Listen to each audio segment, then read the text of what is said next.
देखिए, ऐसा है कि महतारी वंदन योजना जब सरकार बन जाएगी तो फॉर्म तो उसी समय होगा ना।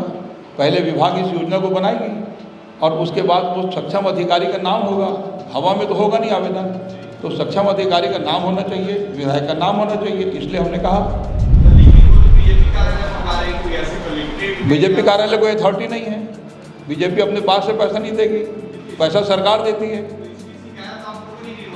वो एक अलग चीज़ है। शिकायत भी की है। योजना बनती है, विभाग का नाम होता है, सक्षम अधिकारी का नाम होता है, उसके नॉर्म्स होते हैं, पात्रता किसको किसको है। ऐसा थोड़ी है कि आप फॉर्म भर दो, योजना से जुड़ जाओ, ऐसा नहीं होता। नहीं तो फिर इसी में मैनिफेस्टो में बीजेपी के जितने भी घोषणा पत्र आए, उसमें उन्होंने अधिकांश में अपनी योजना का नाम लिख दिया है। जैसे महतारी वंदन है, इस तरीके से किसान को राशि देंगे या 3200 रुपये देंगे, उसमें भी योजना का नाम नहीं तो उसमें कहाँ फॉर्म भरवाना। यदि 21 क्विंटल खरीदेंगे तो फॉर्म भरवा लेना। 21 क्विंटल खरीदेंगे, क्यों नहीं भरवाना। इसके पहले भी जैसे 2018 में हमने किसानों का कर्जा माफ़ किया तो फॉर्म तो नहीं भरवाए थे। घोषणा पत्र एक अलग चीज़ होती है। 15 लाख रुपए देने के लिए विदेशों से काला धन लाकर 15 लाख रुपए सभी के खाते में डालेंगे तो फॉर्म भरे थे क्या।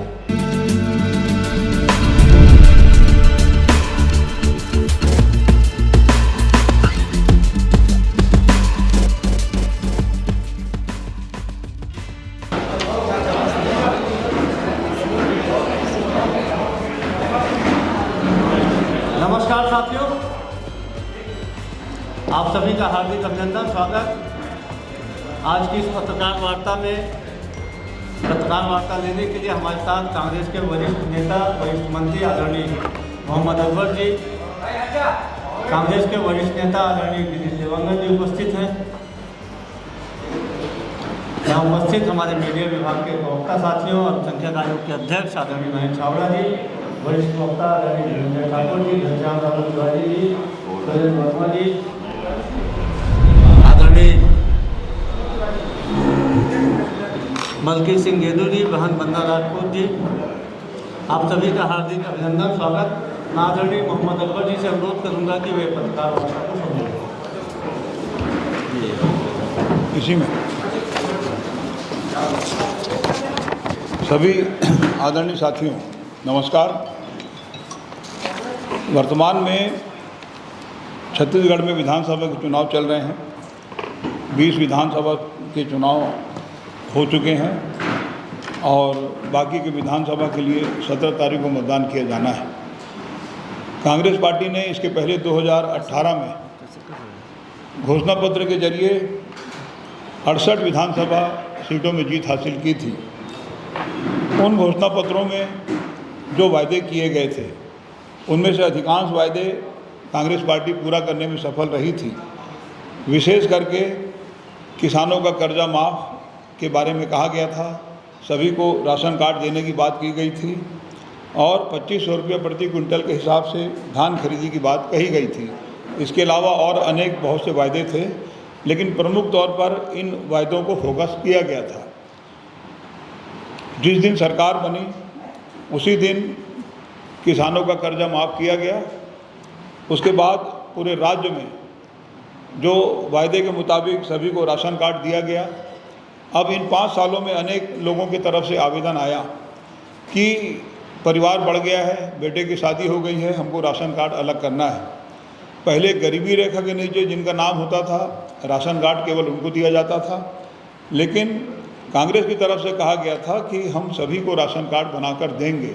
वायदे के मुताबिक सभी को राशन कार्ड बनाकर दिया गया और बाद में जितने भी आवेदन आए अलग करने वाले, वो अलग करने वाले आवेदन में भी कार्रवाई करते हुए और सारे लोगों को राशन कार्ड बनाकर दे दिया गया।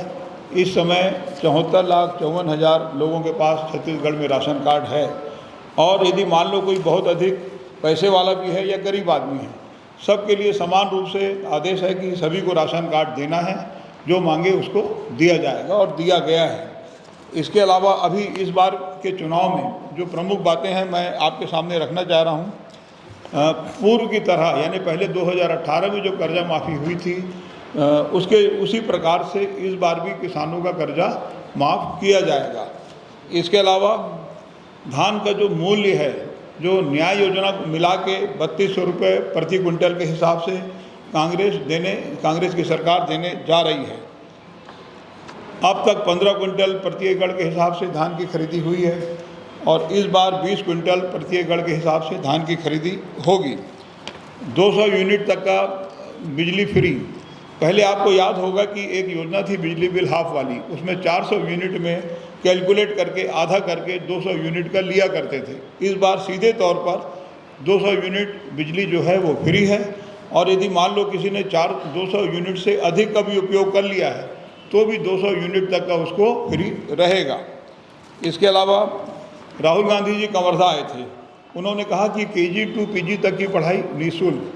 केजी टू पीजी का मतलब ये होता है कि शुरुआती पढ़ाई, जब बच्चा पहली क्लास में जाता है तो केजी से पीजी तक की जो पढ़ाई है वो निःशुल्क रहेगी। इस घोषणा की खासियत ये है कि इसमें तकनीकी शिक्षा और मेडिकल ये इनको भी सब इसमें शामिल किया गया है। मेडिकल की पढ़ाई भी इसमें शामिल है। गैस सिलेंडर में 500 रुपये तक की सब्सिडी, यानी गैस का मूल्य जितना भी रहेगा रिफिलिंग कराने पर 500 रुपया महिला हितग्राही के खाते में सीधे राज्य सरकार उसमें उसके खाते में पैसा 500 डालेगी। मतलब जितने में भी गैस सिलेंडर खरीदा जाएगा 500 रुपये सरकार की तरफ से रहेगा। इसके अलावा तेंदुपत्ता, इसके पहले 2018 के हमारे घोषणा पत्र में था कि 2500 से बढ़ाकर हमने 4000 रुपया जो संग्रहण है प्रति मानक बोरा ये किया था। इस बार उसको बढ़ाकर 4000 से बढ़ाकर हम 6000 कर रहे हैं और 4000 रुपया अतिरिक्त बोनस देने का भी हमारे घोषणा पत्र में हमने वायदा किया है। इसके अलावा 2011 के सर्वे सूची में जितने भी नाम थे उनके लिए 3200 करोड़ रुपया आवास के लिए बजट में दिया जा चुका था। उसके बाद वेटिंग लिस्ट था 6,99,000 का, वो मंत्रिमंडल ने उसकी भी मंजूरी दे दी। अब ऐसे लोग जो 2011 के सर्वे सूची में जिनका नाम नहीं है लेकिन आवास की ज़रूरत है, ऐसे लोगों के लिए दोबारा 1 अप्रैल से सर्वे हुआ था और वो सर्वे में 47,090 लोग चिन्हित हुए हैं और उनके लिए भी आवास देने का मंत्रिमंडल ने मंजूरी दे दिया है। इसके अलावा 17.5 लाख लोगों को आवास देने का 7.5 लाख परिवारों को केंद्र सरकार ने आवास नहीं दिया है और उन सभी 7.5 लाख और 10 लाख अन्य ज़रूरतमंद परिवारों को मुख्यमंत्री आवास न्याय योजना के तहत हम आवास देंगे। इसके अलावा जो राजीव गांधी भूमिहीन कृषि मजदूर न्याय योजना है, अब तक उसमें 7,000 रुपया सालाना दिया जाता था, लेकिन हमारे घोषणा पत्र में है कि हमारी सरकार बनने पर इसको बढ़ाकर 7,000 से बढ़ाकर 10,000 रुपया किया जाएगा। इसके अलावा लघु वनोपज की जो खरीदी होती है, ये जो योजना है भूमिहीन लोगों का है, जो 7 से बढ़ाकर 10,000 रुपया किया जाएगा। MSP में जो खरीदी होती है 65 प्रकार का लघु वनोपज हम खरीदते हैं और उसके अलावा कोदो कुट की रागी को भी शामिल किया गया है। अब खरीदी में प्रति किलो 10 रुपये अतिरिक्त उनको दिया जाएगा। इसके अलावा 10 लाख रुपए तक का डॉक्टर खूबचंद बघेल स्वास्थ्य योजना के अंतर्गत अब तक 5 लाख रुपए तक का जो इलाज का लिमिट था उसको बढ़ा के 10 लाख किया गया है और APL का जो 50,000 था उसको बढ़ाकर 5 लाख रुपए किया गया है। सभी सरकारी स्कूल, राज्य के 6,000 शासकीय हाई स्कूल और हायर सेकेंडरी स्कूल को स्वामी आत्मानंद इंग्लिश एवं हिंदी मीडियम स्कूलों में अपग्रेड करने का भी फैसला हुआ है। सरकार बनने पर यह किया जाएगा और दुर्घटनाओं में जो इलाज है वो मुख्यमंत्री विशेष सहायता योजना के अंतर्गत उसको कवर करेंगे। सबसे एक और महत्वपूर्ण घोषणा ये है कि राज्य में जो महिला स्वयं सहायता समूह हैं, लगातार इनकी तरफ से भी मांग आती रही कि महिला किसानों का कर्जा बार बार माफ़ हो रहा है, तो कम से कम महिला स्वयं सहायता समूह का भी एक बार कर्ज माफ़ हो जाना चाहिए। ये राशि है लगभग 1,000 करोड़। तो हमारे घोषणा पत्र में इसको भी हमने शामिल किया है कि महिला स्वयं सहायता समूह का भी कर्जा माफ़ कर दिया जाएगा। जाति जनगणना कराने का भी फैसला है, सरकार बनने पर जाति जनगणना कराएंगे। तीवरा को भी समर्थन मूल्य में खरीदा जाएगा और परिवहन व्यवसायियों का जो टैक्स होता है और उसके अलावा उसका जो फाइन, टैक्स, फाइन, ब्याज, ये तीनों का 726 करोड़ 2018 तक का, इसको भी पूरा माफ़ करने का निर्णय हुआ है। और युवाओं को उद्योग व्यवसाय में ऋण में 50% की सब्सिडी सरकार देगी। 700 नए रीपा रूरल इंडस्ट्रियल पार्क भी खोलने का निर्णय हुआ है और अंत्येष्टि के लिए लकड़ी का प्रबंध छत्तीसगढ़ में कांग्रेस की सरकार दोबारा बनते ही शहरी निकाय में, क्योंकि समस्या यहीं पे है, ग्रामीण क्षेत्रों में नहीं है, अंत्येष्टि के लिए लकड़ी का प्रबंध सरकार की ओर से किया जाएगा। अब एक जो महत्वपूर्ण बात है, इसमें बता दिया 7 से 10,000 किया जाएगा। एक जो नई बात जो सामने आ रही है, ये है महतारी वंदना योजना। ये भारतीय जनता पार्टी की तरफ से इसको विज्ञापित किया जा रहा है। मेरी जानकारी में इस समय छत्तीसगढ़ में किसी भी विभाग में इस प्रकार की कोई योजना संचालित नहीं है, ऐसी कोई योजना नहीं है। दूसरी बात ये कि इसमें ये जो फॉर्म है, ये फॉर्म कौन से विभाग को देना है, सक्षम अधिकारी कौन है जिसके समक्ष इसको प्रस्तुत किया जाना है, ये कुछ भी नहीं लिखा है। दूसरी बात, जो 20 विधानसभाओं में चुनाव हो चुके हैं, ये फॉर्म महतारी वंदन योजना पंजीयन का फॉर्म उन विधानसभाओं में क्यों नहीं भराया जा रहा है? यदि वंदन है तो फिर पूरे में होना चाहिए। तो उन विधानसभाओं में चूँकि चुनाव हो चुका है, वोट का कोई समस्या है नहीं, इस कारण ये नहीं हो रहा है। वर्तमान में इस प्रकार की कोई योजना छत्तीसगढ़ में संचालित नहीं है, किसी विभाग में नहीं है, और ना ही कोई विभाग का इसमें नाम है, सक्षम अधिकारी का भी नाम नहीं है जिसके सामने हमको ये प्रस्तुत करना है, और उन विधानसभाओं में ये फॉर्म नहीं भराए जा रहे हैं। तो कुल मिला के पूरा मामला चुनाव और वोट का खेल है। अब आपको यदि किसी को कोई प्रश्न करना हो तो बताएं। माननीय गिरीश देवांगन जी भी कुछ बोलेंगे। हाँ, उसके बाद में आदरणीय पत्रकार बंधु, सभी को प्रणाम। आदरणीय आदरणीय सुशील भैया,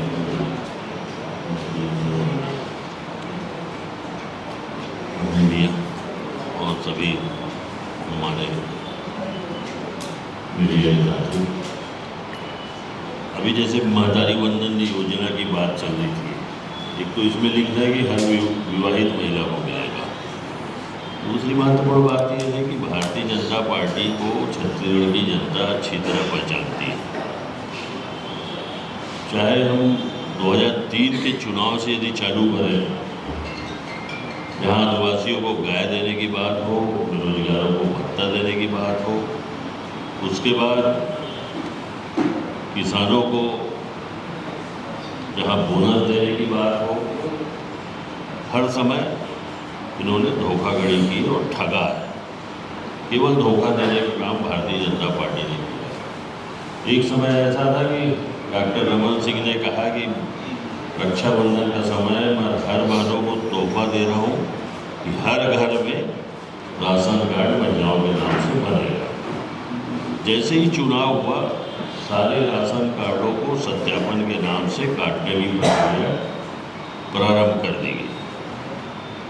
लेकिन हम लोग उस समय विपक्ष में थे और उसका जमकर विरोध किए, जिससे वो रुका था।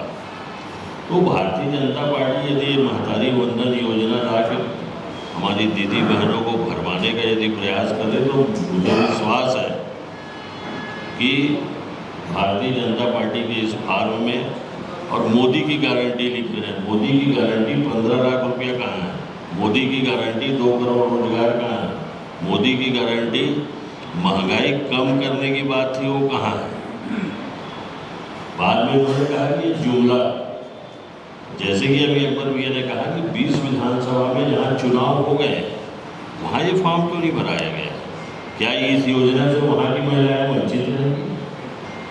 या केवल चुनाव में हमारी दीदी बहनों को भरवाने के लिए, उनको धोखा देने के लिए, फिर एक बार जिस प्रकार से भारतीय जनता पार्टी का चरित्र है, फिर एक बार छत्तीसगढ़ की दीदी बहनों के साथ ठगी करने का इनका इरादा है?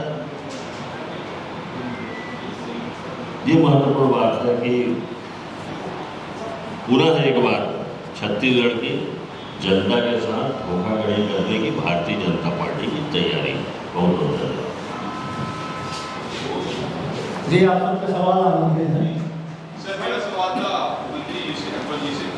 सर, मैं ये कह रहा था कि आपने कहा कि कांग्रेस सरकार या इससे पहले कोई भी सरकार रही, उसमें महतारी वंदन योजना की कोई योजना नहीं रही है, लेकिन बीजेपी जो है अपने मैनिफेस्टो में स्पष्ट रूप से लिख रही है। वो तो ये नहीं कह रही है कि कोई सरकार की योजना है, वो अपने तरफ से बता रही है। पहली चीज। दूसरी चीज, क्या कहीं पर कोई ऐसी स्थिति आई है क्या कि महिलाओं ने अब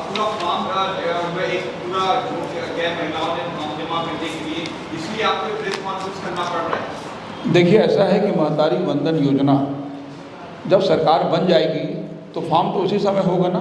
पहले विभाग इस योजना को बनाएगी और उसके बाद वो सक्षम अधिकारी का नाम होगा।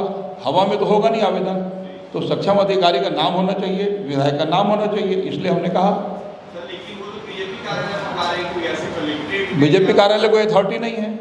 बीजेपी अपने पास से पैसा नहीं देगी, पैसा सरकार देती है। इसकी शिकायत आप लोगों ने निर्वाचन आयोग से वो एक अलग चीज़ है। शिकायत भी की है। योजना बनती है, विभाग का नाम होता है, सक्षम अधिकारी का नाम होता है, उसके नॉर्म्स होते हैं, पात्रता किसको किसको है। ऐसा थोड़ी है कि आप फॉर्म भर दो, योजना से जुड़ जाओ, ऐसा नहीं होता। नहीं तो फिर इसी में मैनिफेस्टो में बीजेपी के जितने भी घोषणा पत्र आए, जो पार्ट 20 है, उसमें उन्होंने अधिकांश में अपनी योजना का नाम लिख दिया है। जैसे महतारी वंदन है, इसी तरीके से जो किसानों को वो राशि देंगे या 3200 रुपये देंगे, उसमें भी योजना का नाम मिला। नहीं तो उसमें कहाँ फॉर्म भरवा रहे हैं? यदि 21 क्विंटल खरीदेंगे तो फॉर्म भरवा लेना। 21 क्विंटल खरीदेंगे, क्यों नहीं भरवा रहे? ये अपन के कर्जा माफ करें तब फॉर्म भरवाएं। इसके पहले भी जैसे 2018 में हमने किसानों का कर्जा माफ़ किया तो फॉर्म तो नहीं भरवाए थे। घोषणा पत्र एक अलग चीज़ होती है। 15 लाख रुपए देने के लिए विदेशों से काला धन लाकर 15 लाख रुपए सभी के खाते में डालेंगे तो फॉर्म भरे थे क्या? नहीं भरे थे। फॉर्म भरने का कोई सिस्टम होता नहीं।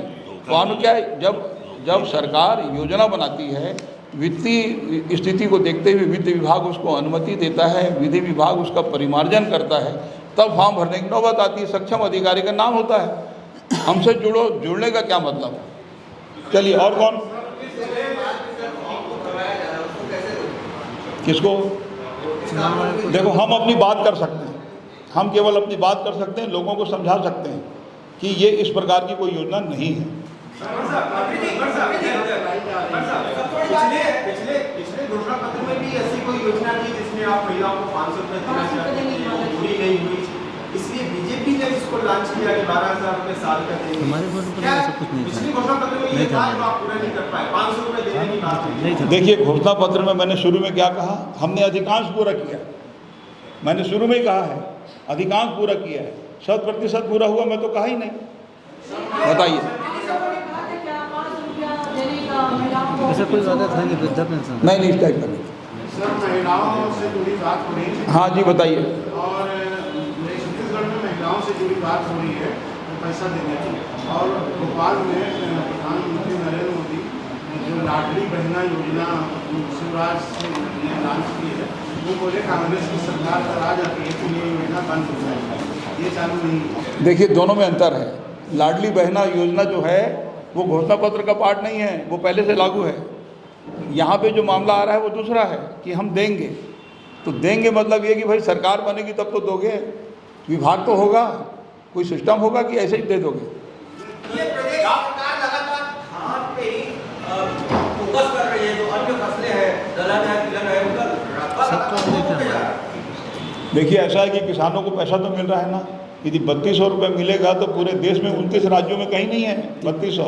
प्रधानमंत्री जी का जो है खुद के वाराणसी में 1200-1300 में धान बिकता है। तो आर्थिक स्थिति को हमने मजबूत बनाया है और उसको करने के लिए यदि मान लो धान का रकबा बढ़ता है तो बड़ी प्रसन्नता की बात है, बढ़ना चाहिए। इस बार तिवरा को भी समर्थन मूल्य में खरीदने का हमने फैसला लिया है। आयात तो लगातार बढ़ता जा रहा है। रकबा देखिए 14 लाख किसानों से 22 साढ़े 22 लाख किसान पहुंच गए हैं। रकबा भी लगातार बढ़ गया है। तो जो दूसरे क्षेत्र की फसलें हैं, दलहन, उसमें तो नुकसान हो रहा है। उसके समर्थन मूल्य को बढ़ाने के लिए लेकिन देखिए ऐसा है कि ये चॉइस किसानों का है। यदि किसानों को लगता है कि मैं धान में मेरे को ज़्यादा मिल रहा है तो फिर वो काहे को दलहन तिलहन करेगा, वो फिर धान नहीं करेगा। ये उनका चॉइस है, ये हमारे बोलने से नहीं है कि आप इसको बंद करके धान करो।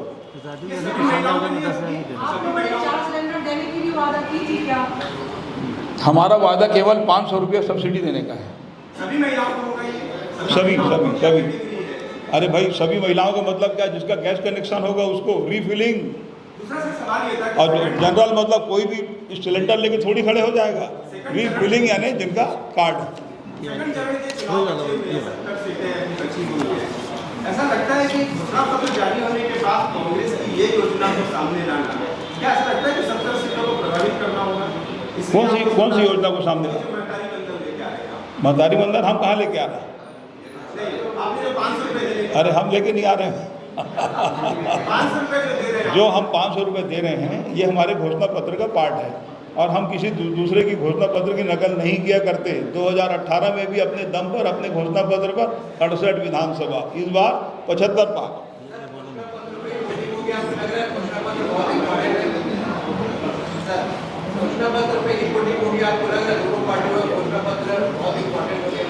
देखो ऐसा है कि इसके पहले वाला जो घोषणा पत्र था ना 2018 वाला, उसमें आर्थिक रूप से संपन्न बनाए हैं किसानों को, इसलिए हम उम्मीद करते हैं कि हमारे घोषणा पत्र पर जनता विश्वास करेगी। ठीक है, चलिए धन्यवाद। साथियों, इसके तुरंत बाद प्रदीप जैन आदित्य जी पत्रकार वापस